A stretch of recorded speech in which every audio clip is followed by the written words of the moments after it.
ہندوستان کی سلطنت مغلیہ آپ جانتے ہیں ہماری ایک روشن تاریخ ہے اور اسلام کا ایک سنہری دور ہے۔ مغلیہ سلطنت میں جو سب سے زیادہ زوراور بادشاہ آئے ہیں، سب سے زیادہ حکومت کرنے والے بادشاہ آئے ہیں، ان کا نام اورنگزیب عالمگیر تھا۔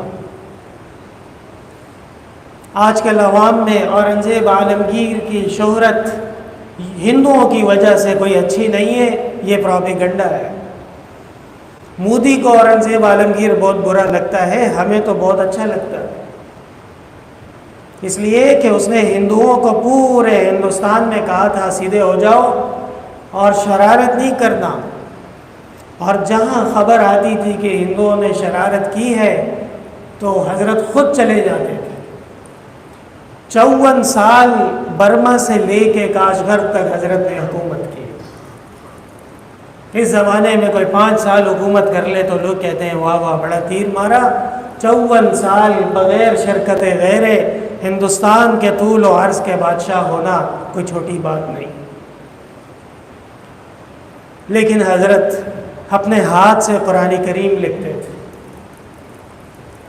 اور اس میں سونے کا پانی، اس میں چاندی کا پانی، اس میں یاقوت اور زبرجد کا پانی، یہ ساری کی ساری چیزیں یہ اس میں موجود رہتی تھیں۔ اور الحمدللہ اللہ تعالیٰ نے جامعہ عربیہ اعظم العلوم کی لائبریری کو یہ فضل عطا کیا ہے کہ حضرت اورنگزیب عالمگیر رحمۃ اللہ علیہ کے ہاتھ کا لکھا ہوا ایک قرآن کریم یہاں بھی موجود ہے۔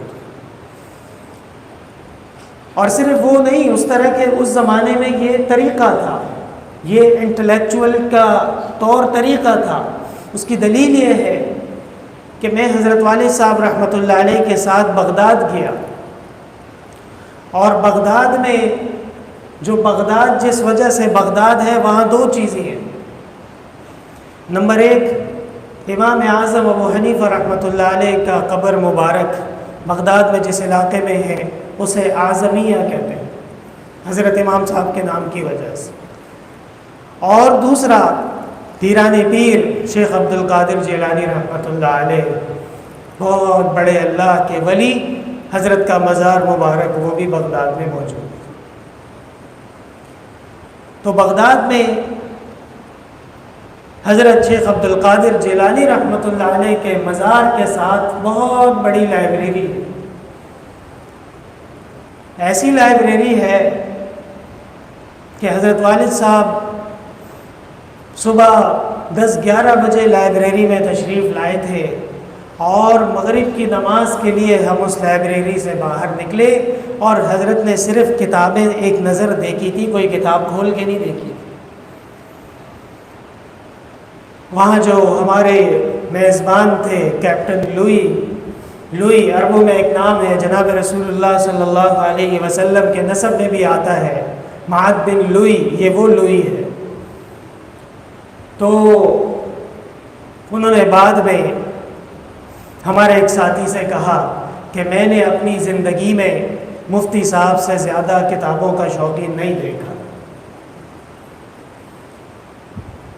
تو انہوں نے پوچھا کہ یہ دعویٰ آپ کیسے کر سکتے ہیں؟ کہنے لگے کہ مفتی صاحب جب لائبریری میں داخل ہوئے تو میں نے دیکھا کہ مفتی صاحب کی آنکھیں بڑی ہو گئی، اور مفتی صاحب کے چہرے پہ فرحت نظر آ رہی تھی، اور حضرت نے نہ پانی طلب کیا، نہ چائے طلب کی، نہ کھانے کا پوچھا، بلکہ کہا کہ بس کتابیں میں دیکھ لوں ذرا کون کون سی کتابیں موجود ہیں۔ وہاں پہ ایک قرآن کریم ملا، اور وہ قرآن کریم دار شکوہ کے ہاتھ کا لکھا ہوا تھا۔ اب ہماری عوام کیا جانے کہ دار شکوہ کون ہے؟ یہ اورنگزیب عالمگیر کے بھائی ہیں اور شاہ جہان کے بیٹے ہیں، اور یہ بھی بہت بڑی عزت والی شخصیت تھے، اور اللہ نے ان کو بھی علم کا بڑا ذوق دیا تھا۔ تو یہ ہمارے اسلاف کی تاریخ، اور یہ ہمارے بڑوں کا طریقہ ہے۔ کہتے ہیں کہ اورنگزیب عالمگیر نے ایک دفعہ اپنے محل میں اعلان کیا کہ رمضان المبارک آ رہا ہے اور میری بڑی خواہش ہے کہ میں تراویح پڑھاؤں اور میرے وزراء، سفراء، مشیر سارے وہ میرے پیچھے تراویح پڑھیں۔ سب نے کہا حضرت ہم حاضر ہیں، آپ حکم کریں۔ بالکل، ہمارا اور کام کیا ہے، ہم تو تراویح ہی کے لیے، بادشاہ سلامت ہمارے امام ہیں۔ ٹھیک ہے جی، وقت طے ہو گیا، تراویح کی ترتیب طے ہو گئی، سارے لوگ آ گئے۔ اورنگزیب عالمگیر رحمۃ اللہ علیہ نے تراویح شروع فرمائی اور حضرت نے 20 رکعت مکمل ہونے سے پہلے ہی قرآن کریم کے 25-27 سپارے پڑھ لیے ایک مجلس میں، اور پھر جو رکعتیں بچ گئی تھیں ان میں قرآن کریم مکمل کیا۔